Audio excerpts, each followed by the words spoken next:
हम कहनी ई बफर कहाला, कुकुर ऐसा आदमी खाला। आदमी की तरह थोड़ा नहीं खाई हो, जो खड़े खड़े खाए के बाद। हम कहनी ई बफर कहाला, कुकुर ऐसा आदमी खाला, केहू कहेला गुरुआ खाज, इहो देख ले इहवा आज। आ छीना झपटी धक्का मुक्की थेथर होई उहे ढुकी। आ जे शरमाई ओकरा खलिहे पेटे खेले के पड़ल, खाली खैले खातिर कितना पापड़ बेले के पड़ल। वहाँ रहे व्यवस्था नीक के, बाकी का कहीं आदमी के न्योता 20 जने के रहे, वहाँ 80 आदमी ढहे। आ कुछ लोग सुने आयल गाना, बाकी खाए लागल खाना। अनाहुत आई रहे लोग, कुछ लोग सुने आयल गाना, बाकी खाए लागल खाना। हमरा जिंदगी भर ना भूली, केहू खुश रहे चाहे फूली। अब पीछे लौटे खातिर जोर लगा के ठेले के पड़ल, खाली खैले खातिर कितना। जो बहुत वायरल हमर कविता भइल, हमको लगा था कि देश दुनिया के शेयर करा दल। एक शीर्षक हुआ कुकुर भोज। अच्छा, कुकुर भोज। एक जना मंत्री जी का नेता के बात तो सुनाए तनी, नेता से जुड़ल कविता ही बा। मंत्री जी के एगो आयोजन भइल, बहुत बड़ा 50,000 के भीड़ में जुटा रहे, खैले पीले के बफर सिस्टम रहे। वही जैसे एक कविता के खींच के निकलनी है कि एगो प्रीत भोज में भाई गैनी का सबसे बतलाई। एगो प्रीत भोज में भाई गैनी का सबसे बतलाई, वहां जाके हमरा कौन कौन दुख झेले के पड़ल। रहे मंत्री जी के खर्च, कहीं घूम घूम रिसर्च, खाली खैले खातिर कितना पापड़ बेले के पड़ल। जुटल कई हजारों लोग, हमरा देखते भई रोग। सचहू भीड़ देख के डर है, कहनी भाग चले के घर है। भैया कहले अब रुको, फारा गोल या भीतर ढूको। भैया कहले अब रुको, फारा गोल या भीतर ढूको। कहनी बाड़ा तू देवता, लो हमरो लिखवा दे न्योता। कहनी बाड़ा तू देवता, लो हमरो लिखवा दे न्योता। तबले पीछे से धकियावत, देखनी ढेर लोग के आवत।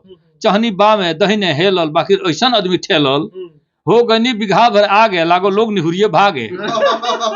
आ गिरल गेट टूट के ओकरे ऊपर हेले के पड़ल, खाली खैले खातिर कितना पापड़ बेले के पड़ल। अब धैल रहे प्लेट सजा के, लागल भागे लोग उठा के। धैल रहे प्लेट सजा के, लागल भागे लोग उठा के। कहीं सब्जी, कहीं पूरी, कहीं पुलाव, कहीं तंदूरी। जे बरियार रहे धकियावे, जे लम्हर रहे उपावे। बड़का ऊपर पर लोग लगल सा, छोटका छपा जैसे नीचे। जे बरियार रहे धकियावे, जे लम्हर रहे उपावे। आइल पुलिस तले 50 लागो लोग करे शीर्षासन। शीर्षासन में गोड़ ऊपर मुड़ी नीचे हो जाला। अब जानते हो सब है, ओके बांस गाल कहे नहीं हमने का।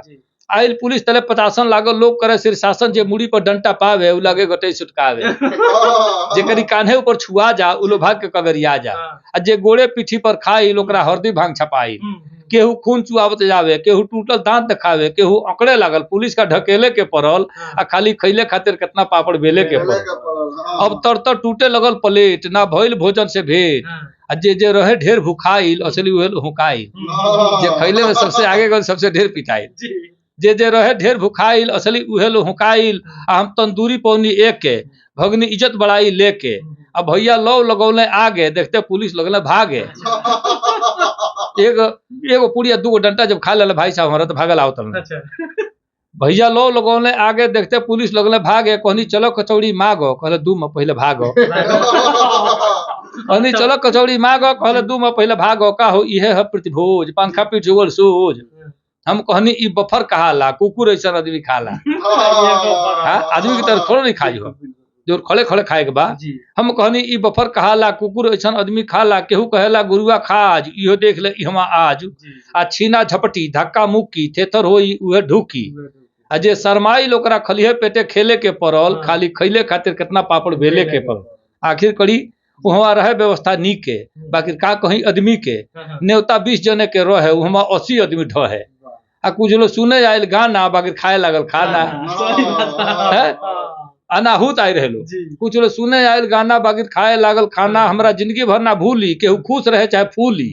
अब पीछे लौटे खातिर जोर लगा के ठेले के पड़ल, खाली खैले खातिर कितना पापड़ बेले।